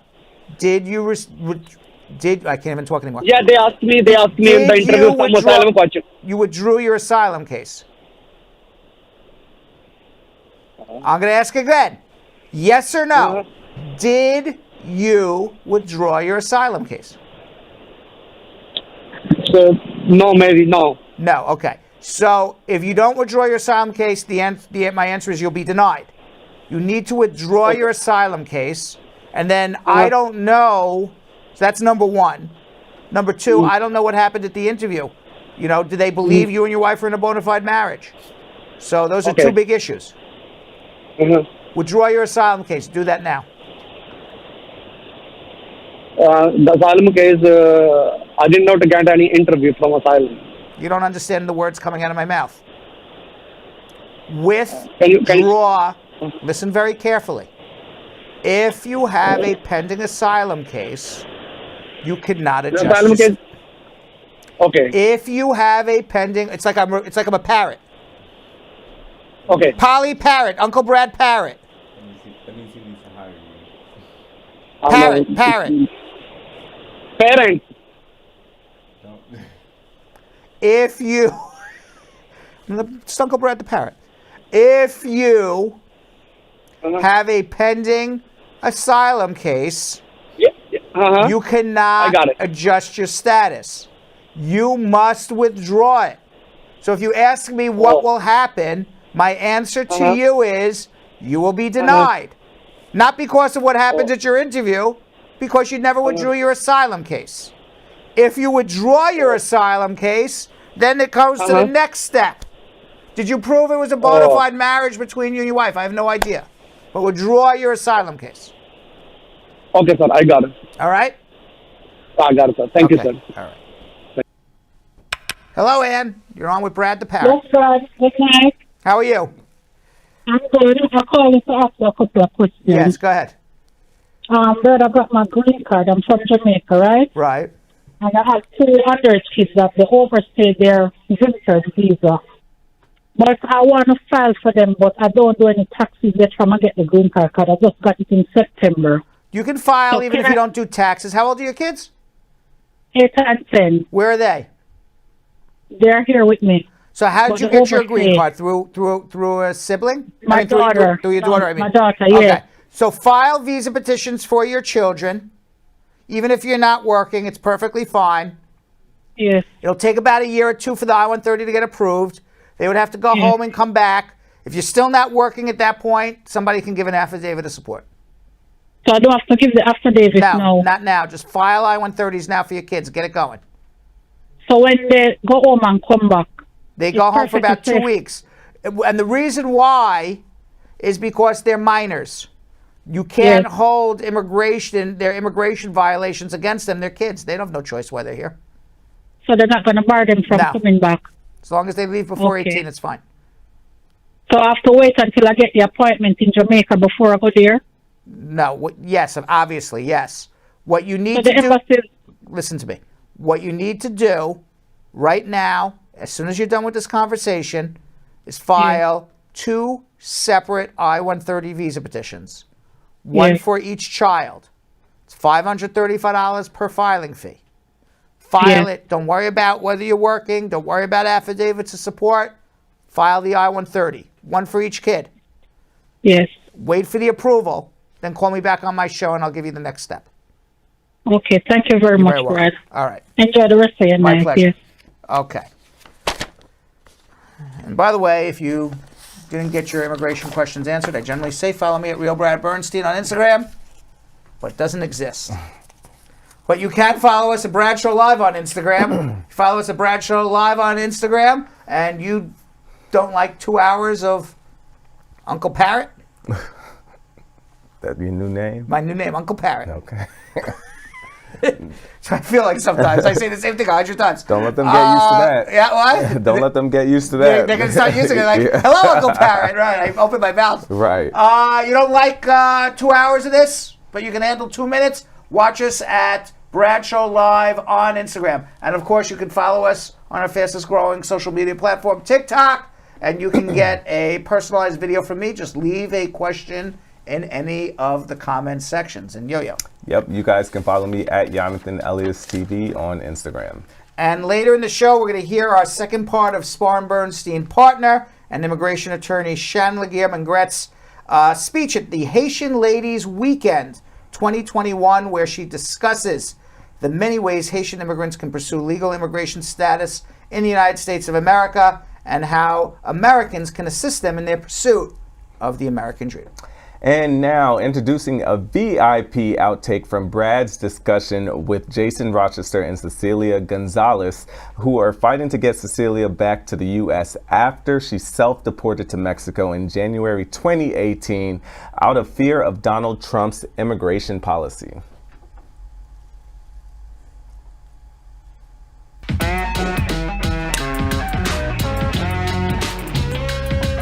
By getting your story out there as much as you can, you are doing the best thing possible to try to get this approved. And I'll tell you why. Because if you do a poll of Americans, do you think people who get deported should be able to return to the United States? And that was your poll. Most would say no. If you got deported, why would you come back to the United States? If you say American voter, do you think that a woman who never committed a crime, who is married to a U.S. citizen, who for 15 years and has a child who is a cancer survivor and is being separated from their spouse, do you think that this couple deserves to live together in America? Everybody would say yes. So it's about really painting a picture rather than just a one sentence, if you got deported, you don't come back. Okay, because there's a lot of layers to immigration, and it's very easy for somebody to say, kick them out or keep them out. But when you start peeling away all of the layers of immigration, that's when people say, that's not fair. All right. All right. Yo-Yo. It's my turn. It's Yo-Yo's turn to ask me the questions.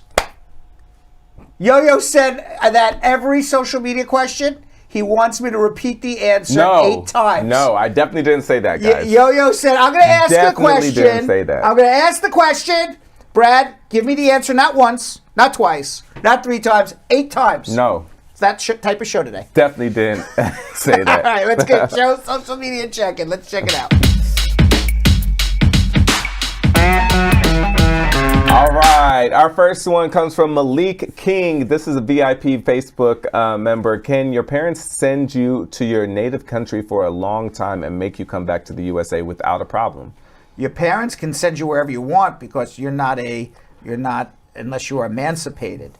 If you turn 18, you're an adult, you're emancipated, you can return to the United States because you can't abandon your residence as a child. Now the issue may become that your parents didn't give you back your green card. And if they didn't, then as soon as you turn 18, you go to the U.S. Embassy in the country where you're at, say, my parents sent me home, I'm now emancipated, they didn't give me back my green card, I'm a lawful resident, I want to come back to America. What do I do? And they'll give you what's called an SB1 visa, and you can come back, and then when you come back, you get your green card back, you apply for it again. Okay, Esio Gene Iabovo on YouTube. My case was dismissed without prejudice in court with an agreement with the prosecutor signed by a judge. Can I travel with advanced parole? Which case? Is this an immigration judge? Just says my case was dismissed without prejudice in court with an agreement with the prosecutor signed by a judge. So we don't know. Dismissed. Well, it sounds like your criminal. If it's a criminal case dismissed, you don't have any other. Go travel. If it's an immigration, sounds like you were in deportation. They terminated it. Travel. Okay, Aggie Blessed on YouTube. What is the plan for people who came into the USA after 2011? On a case-by-case basis. We gotta figure it out case by case. Okay, Phil's Kend on YouTube. My best friend wants to renew their work authorization permit pending asylum. Is there going to be a problem with the misdemeanor for driving with expired tags? No.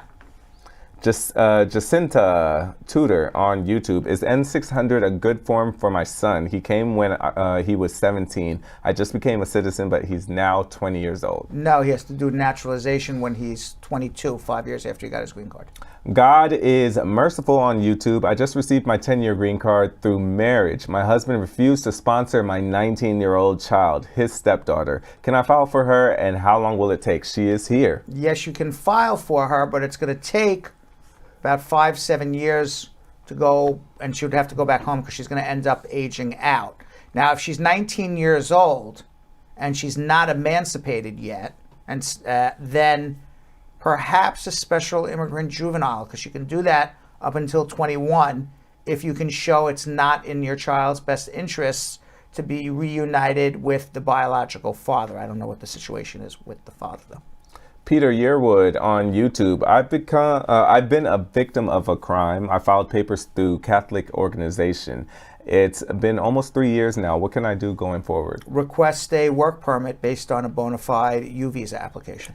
Lenny Williams on YouTube. Did my interview a year ago. Got approved on the spot for adjustment of status through marriage to a U.S. citizen. I still haven't gotten a response. The case was reopened. What do I do now?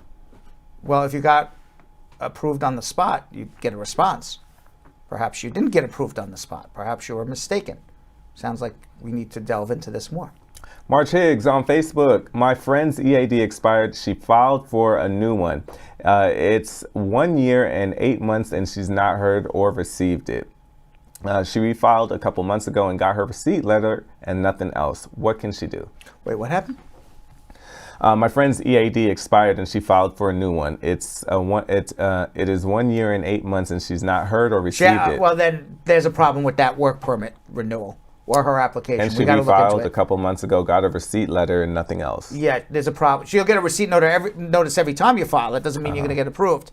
There's a problem with her case somewhere.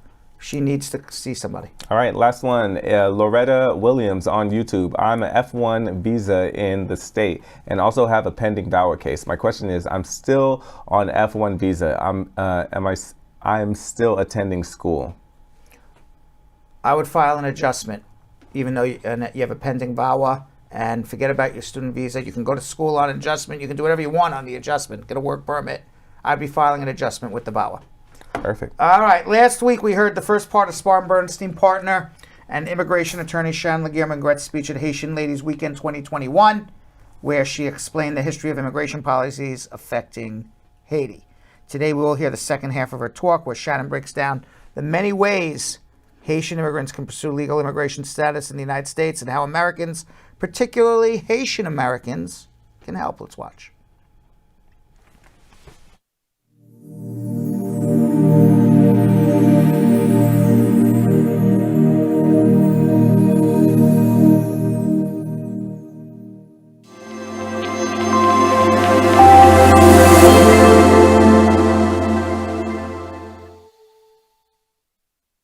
is Shannon LaGuerre-Maingrette. My job today is to talk about the evolution of the immigration laws and how it impacts Haitians and their journey here to the U.S. Just wanted to talk about the executive orders that happened under the Obama administration and Trump administration. People were very frustrated that Congress was not making enough laws to really address what was going on with immigration. So you now had Obama and Trump basically doing a series of executive orders. One of the most, really great ones was DACA under the Obama administration that helped a lot of Haitian children here. I just talked about all these great programs, all these wonderful legislation that's existed for Haitian Refugee Immigration Fairness Act, the Violence Against Women Act, TPS, the Haitian Family Reunification Parole Program, DACA under the Obama administration. Believe it or not, we were expecting more Haitians to actually apply for TPS, more Haitians to apply for, for HRFA. There was something called the Seasonal Agricultural Worker Program back in the 1980s, and you had a lot of Haitians coming here on the Farm Worker Visa Program, and a lot of Haitians didn't apply for that. I asked clients, why are you not applying? Why didn't you apply for these programs? I mean, it was existent there. HRFA, there was a certain time period you needed to file that application. And a lot of times, they said like this, that they're afraid. They're suspicious of the government. They don't want to give their documents, and I'm astonished because then at this point, there was something that was existing for you. There's all these amazing programs that are existent for Haitians, right? And even if it's not primarily designed for Haitians, like HRFA, there's the T visas. You know how many Haitians come in here and basically they're trafficked in for labor purposes? Rester avec, you have those, and then we talk about the T visas, we talk about, the S visas. I used to work basically with the boats that were coming in, and there were so many people who witnessed people dying or who were part of this criminal enterprise and they worked with the government. Those individuals are eligible for S visas. The T visa is a trafficking visa, right? You need to be able to show that you were actually a victim of severe trafficking, right? And so a lot of people, when they come to me, they're talking to me about asylum, which is what they know. Right? That's all they know. And then when they start telling me more details and I sit down with them, I see that they are eligible for the T visa, right? Some people are eligible for the U visa, which means that you're a victim of a crime. And, no one wants that, right? But the reality is that people are victims of crimes. And so they're eligible for the U visa. The S visa, a lot of times basically, if you are working with the government, if you are providing information to the government that's helping them with a criminal enterprise, then at that time you're eligible for this S visa. And like I said, I do criminal immigration. It's usually people who are drug traffickers, and then I'm able to get them the S visa. So that's where we go from there. I do want to talk about also naturalization and voting because I think it's really important. Just like I said, there's a lot of Haitians not applying for, these programs. A lot of Haitians that do have their green card don't apply for naturalization. And that to me is lost power there. If you actually apply for citizenship, then you're able to vote. And that is how you have your voice heard. Right? Your ability to be able as a collective group. Why is it that basically the asylum applications are denied at the lowest rates more than any other nationality? So that was actually through the Associated Press that I saw the statistic, and I believe it. I absolutely believe it.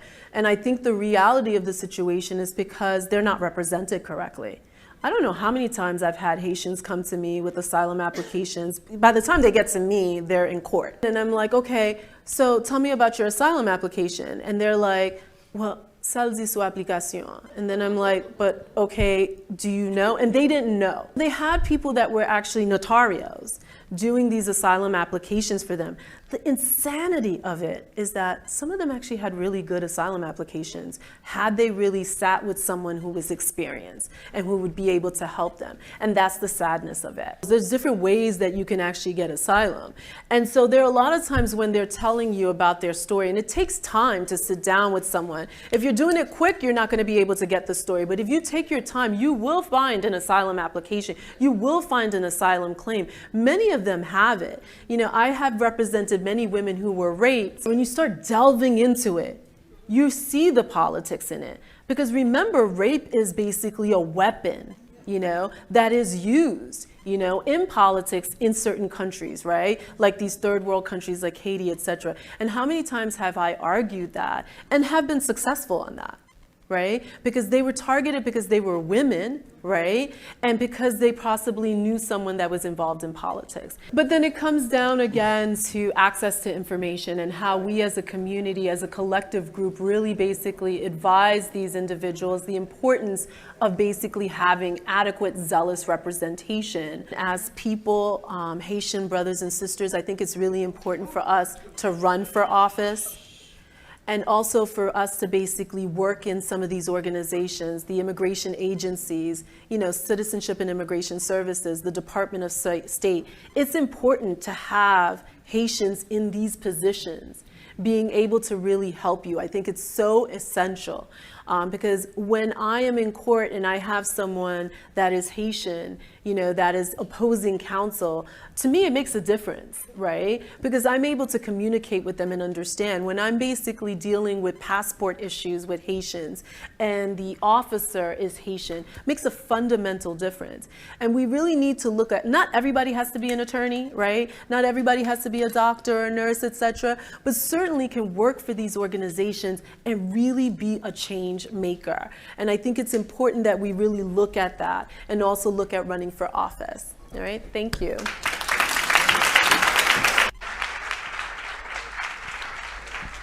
All right, good job, Shannon. And now we're going to do our last 9 immigration questions of the day in 50 seconds or less. Let's do it. I will be answering each question 8 times. No. In 50 seconds. So a total of 72 questions answered.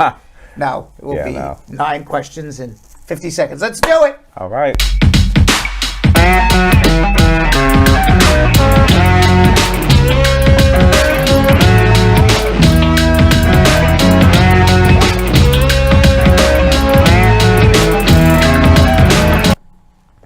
Go ahead. All right. Can DACA reject me for a resisting arrest felony? Yes. How long does it take to receive police certification for a U visa? Depends on the agency. If someone is denied an I-485 and a 30-day period is given to leave the country, are they still legal during the 30 days? No. I overstayed my student visa since 2019. Any chance to renew if the immigration bill passes? No. After how many months will NBC check my submitted documents? It's been 2 months. A couple more months. Can someone undocumented in the U.S. migrate to work legally in Canada? If they can. How many years do I have to wait on a green card VAWA to apply for N400? 3 years based on abuse by a citizen. Can someone in removal travel in the U.S. with a valid passport? Yes. Can someone who overstayed over 2 years on a J1 get legal status? Perhaps. All right. With 1 second to go. I mean, JV's overstay. That's like anyone who overstayed. We got to figure it out. Okay. All right, there you go. All right. There we are. There we go. There we go. That's what I'm talking about. Yeah. We did I'm not dancing. I'll dance. I don't dance. The bounce. I don't dance. What y'all know about the bounce? So maybe I got the balloons. I love the pattern, man. What about these? What about the, what else is there? Look, Brad's gonna. Yeah, there's the Cabbage Patch, the sprinkler. Mm-hmm. The Running Man. The Running Man. Is there a, what else is there? I don't know. I don't know anything. What other Yeah, ones? there's a lot. Yeah, my favorite's the sprinkler. Yes.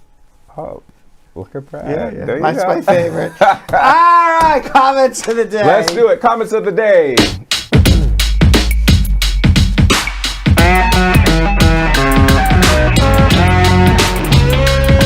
All right, our first comment of the day. I like this. Comes from Rajay Roberts saying Drake is the best rapper alive. All right. By Maybe the way, you should join. By the the way, academy you know then. who also says that? Who? My son Zach. Really? Yes, I thought you were going to say Drake. No, Drake says that. My son Zach says it's the only person in the world he would take a bullet for. I said, you would take a bullet for, what about your father? He goes, no. Drake you would take a bullet for? He goes, yeah. What about Dad? Wow. No. That's so he'd insane. take a bullet for Drake, but not Dad. Hey, I tell you? the world is cruel.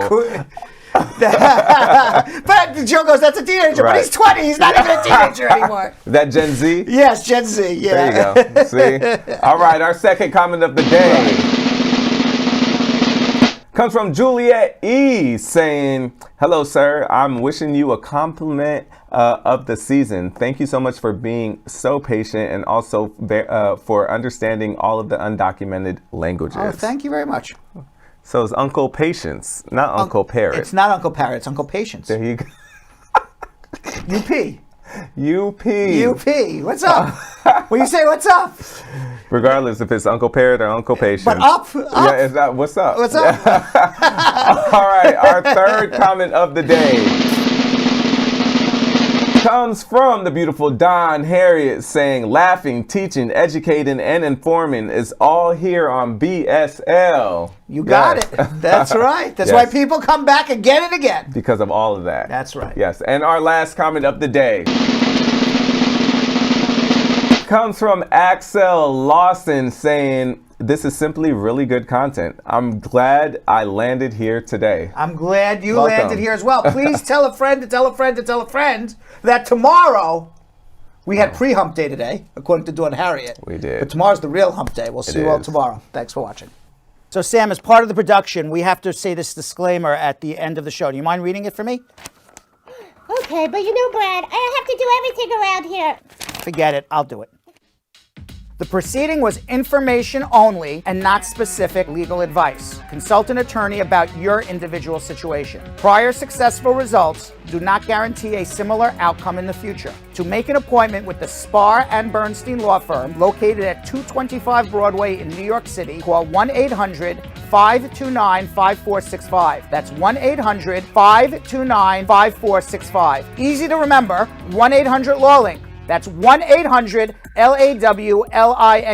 Once again, make a call to 1-800-529-5465. And of course, link up with the law offices of Spar and Bernstein, located at 225 Broadway on the 5th floor. If I were you out there, make the call, make the link, make the connection, make it Spar and Bernstein. 1-800-LAWLINK. That's 1-800-529-5465. And now, conveniently located in Hartford, Connecticut on 1 Congress Street. Visit us in Connecticut or in New York at 225 Broadway. That's 1-800-529-5465. 1-800-LAW-LINK. 1-800-529-5465.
What are you doing?